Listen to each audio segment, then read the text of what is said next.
One of the biggest things that people overlook that are new to saltwater fishing is how much time and effort goes into bait management. It took me about 2 days of fishing to realize how important that is on the Gulf of Mexico versus fishing at home in North Dakota, Minnesota, Wisconsin, or anywhere else in the upper Midwest.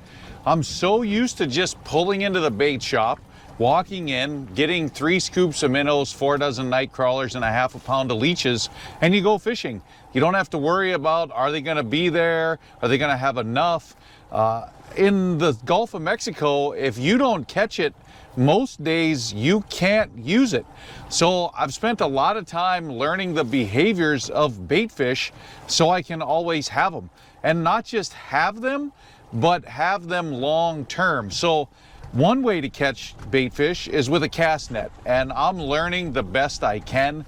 I am not a professional at it by any means. I work hard at it. I practice 3 or 4 times, then I go try it, and I get a couple. I've got some great friends that are really good at it that have been helping me out, and you need that cast net to catch what we refer to as shiny baits or pilchards. They're not in my area of the Gulf of Mexico very long.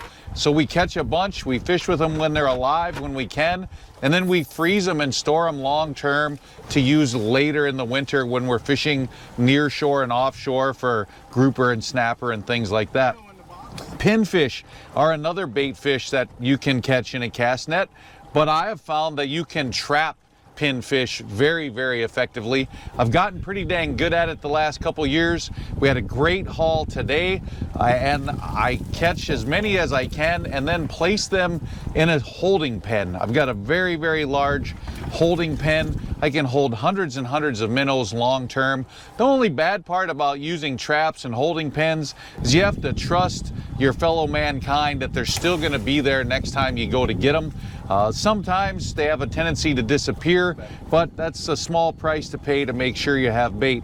And again, managing it long term, keeping it fed so they don't kill each other, and having fresh bait when you need it is definitely key to successful fishing. The last thing I like to fish with and that I have to manage is live shrimp. This is something that you can buy, but not always. The weather keeps the shrimp boats from harvesting shrimp, and you have to buy it in large quantities. I've got several sets of bubblers that I can keep at my live well for up to a week, maybe 10 days, but you don't want to wait till the morning of a trip to make sure you have shrimp.